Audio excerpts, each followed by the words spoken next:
Hey guys, and welcome back to another video. Behind me here we have the much awaited 2024 Mitsubishi MV Triton. So Mitsubishi's been running pretty well the same platform since 2015, the launch of the MQ Triton with a basic facelift of styling and stuff in 2020 with the MR Triton. So the Triton behind me here, it's a whole new beast, as they say, and yeah, let's go have a look at a few of the changes that they've made. Alright, starting up front, definitely a full new look on the front end here. As you'll notice, it's definitely a wider track as well. And yeah, they've definitely changed the front end with this, with the headlights, fog lights, front bar. The bonnet is actually an aluminium bonnet, all due to weight changes and stuff like that, trying to keep our weights down. And yeah, I don't mind what they've done with it. When I first seen it, I was just like, oh no, what have they done? But yeah, I think it follows the rest of the car not too badly in my opinion. So yeah, not too bad. They've done a sort of a square section with a lot of the guards and the rear end on the vehicle. But as a package, it seems to come up pretty good. Now, this is a GLS model, so it's one off the bottom. And yeah, I think they've done pretty well with it. So tell me your thoughts, what you think.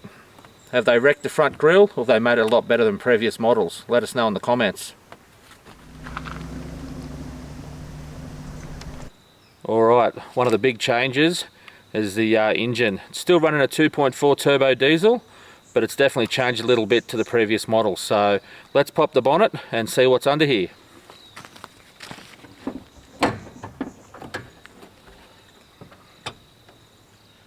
Okay, under the bonnet we have the 2.4 litre turbo diesel. So it's a bi-turbo, and it's putting out about 150 kilowatts, and the most important part, it's putting out 470 newton meters. Now Mitsubishi's claiming that to come in nice and early in the rev range at about the 1500 RPM mark. Now after driving up here today, it's pretty hilly country I am at the minute, where we're filming here, and I can definitely say that the responsiveness and the the pulling power from the low end with the 6-speed automatic transmission is definitely nice. It's pulls pretty well, so it should be a winner there when towing and stuff like that as well. But yeah, I think they've got that pretty good so far, just with first impressions. Okay, so a few other little changes, component changes under here are the 2.4 litre. The three major ones are the air filter, fuel filter, and the battery. Definitely all different to the previous 2.4, so yeah, keep that in mind. And they've kept the oil filter the same, so yeah, that's a winner there.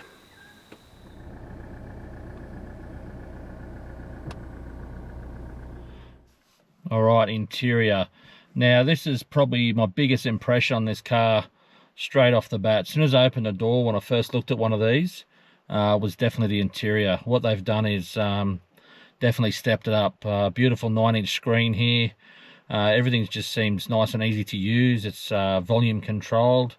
The aircon sort of system in it as well, with your fan speeds and AC and all that. That's all nice and easy to operate. The climate control and stuff, all nice big easy knobs. And the dash, yeah, pretty impressed with that as well. Nice and easy to see. The modes work really good on the steering wheel and stuff. I found that nice and easy to just run through. Now it's also got a charging pad here for your phone. So I've got an iPhone 14 Pro Max, and it fits in there easy, so with the cover on it. So they haven't sort of dropped the ball on size like that. There's definitely plenty of room for that to sit in here. They've also done really good with the center console. It's just at a nice arm height. You can control everything by just touching the center control here. The auto, it's all not far away. It doesn't seem too complicated in here as far as controls. It's got its USB and USB-C charging ports here. The actual start-stop buttons on the center console here, just hidden away there. It's actually easy to see. I've found in a lot of vehicles you can't see it from the steering wheel when you're trying to start your car. So they've made that nice and easy to see. And the door cards, I like the big door handles that they've done with this sort of carbon fiber looking trimming and the leather stitching around it. It just all flows well in here. So yeah, good job Mitsubishi. I think you've done well on the interior on this thing.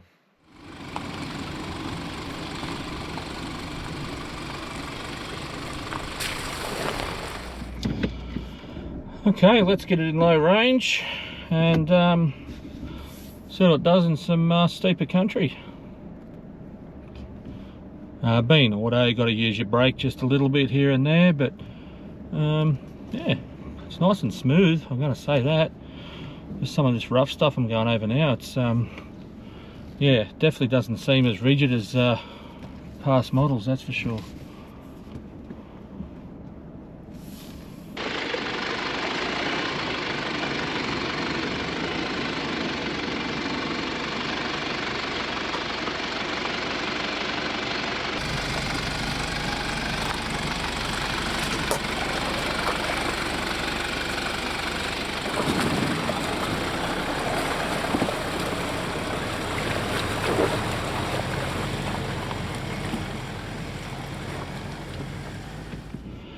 Okay, found myself a bit of a shaly steep hill here, so we're just going to give it a bit of a go with the rear locker on, and there's a bit of a ledgy bit that gets you up over the top, so we'll see what it does.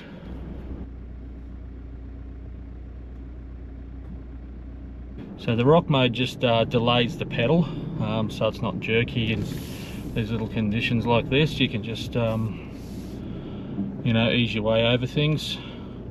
Hear that rear locker biting in, so it definitely works as it should.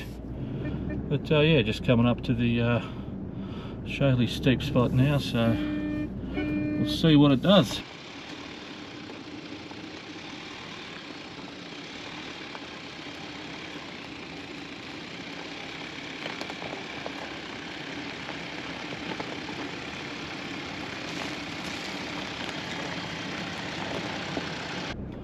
Okay, it's not too bad, not too jerky on the pedal, definitely delays it a lot, so yeah, you can just guide yourself up these little ledgy spots, not too bad at all.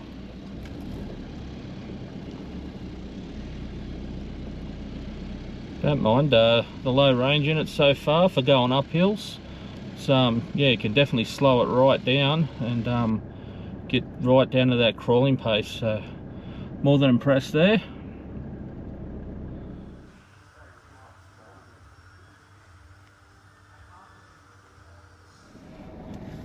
Okay, something that's got itself a bit of a bad name on the Mitsubishi Triton world is a chassis. Yeah, they're a bit renowned for snapping chassis. Personally, I think a lot of people abuse them as well, but they have been a bit renowned to have a bit of a soft type chassis, and the front suspension's also been a bit of a drama as well. So it's fully redesigned, it's got different front and rear suspension to previous models, and the chassis is also new as well. Now they reckon they've strengthened it and made it a hell of a lot better, so yeah, time will tell on that one, but yeah, that's definitely a good thing. So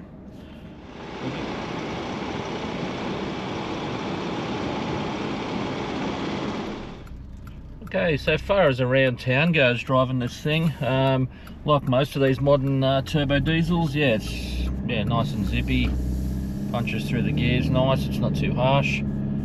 Yeah, what more could you want really? I don't think it's going to use too much fuel around town either. It seems to be sort of sitting around that 8 to 9 litres 100 so far with just me cruising around, but yeah, feels nice and nimble, and yeah, the interior is just great. I love the interior. I've probably mentioned it before, but yeah, I love how easy everything is here to see and to operate. It's not complicated at all, and I think that'll be a pretty big factor and a pretty big win if you are gonna look at getting one of these. So yeah, not bad at all. All right, just doing a bit of highway cruising at the minute. Yeah, power's pretty good. I'm in a bit of hilly country here, and it's just, yeah, cruising up over and down these hills easy as it should do. It's got a lot of tech into this newer model. Comes with all the cameras and, you know, lane departures and things like that. It's also got this driver assist technology, so it's a little sensor thing that's sitting on top of the steering wheel. So what it will do, if I take my eyes off the road for too long, it will actually warn you and yeah, give off a bit of an alarm and tell you that you're doing that. So yeah, some good tech in here, and yeah, it rides pretty well. It doesn't feel as ute-y as what the previous model did. Don't know whether that's the suspension or not, but yeah, it just seems seems pretty nice and holding the road and stuff as well. So yeah, it's great. Another good little feature I like about this is I'm just driving along a tar road, and then you come into the like a bit of a gravel road there now, and you can just yeah, switch her into page 4, which is locked in there now, and you can actually change the drive mode. It's got a gravel mode, so yeah, a little bit rough there, but yeah, it's yeah, just pops straight in, and yeah, seems to work nice and easy. But this is a bit of a rough dirt road here, and yeah, it's not too bad. It's not throwing me around as bad as what I thought it would be. So just something else I want to touch on quickly is the addition of AdBlue to the vehicle. So I won't get into too much about what it is, but it's just a diesel liquid fluid. It's to do with emissions and stuff like that. So it's a 17 litre AdBlue tank on the vehicle. Now Mitsubishi are claiming that that should last the 15,000 kilometre service interval. So that's pretty good that it'll last that long. Obviously that'll change if you're towing and you know, using the vehicle off-road and under heavier loads and conditions. It could bring that back in half to sort of 8,500 kilometres as well.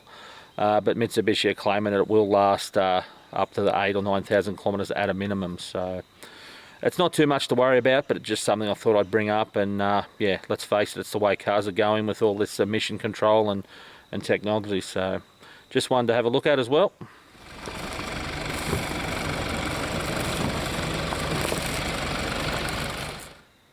Alright guys, that'll about wrap this one up today. Give me your thoughts on what you think of it. Let us know in the comments. Do you like what they've done with the new model? Do you think they've ruined it? What's your thoughts on it? Yeah, let us know in the comments. Now, as far as pricing goes on this thing, obviously check with your local dealer. The one behind me is a GLS. I think it's going out the door around the 60s, mid-60s mark. I'm not 100% sure of the pricing as yet. But if you're local to my area, which is Orange, New South Wales, definitely call in and see the team at Orange Mitsubishi. Go in and see Wayne Swadling. Now, Wayne's been selling new Mitsubishis since 1983, so he definitely knows a thing or two about a Mitsubishi, and he'll be more than happy to answer any questions and stuff you have for him on this new model. Definitely a lot more than what I know anyway, that's for sure. My thoughts on it as well, I suppose, while we're there touching on it, I think they've definitely lifted their game to the previous model, and it was definitely long overdue, especially with that interior. I think they've done a brilliant job with the interior.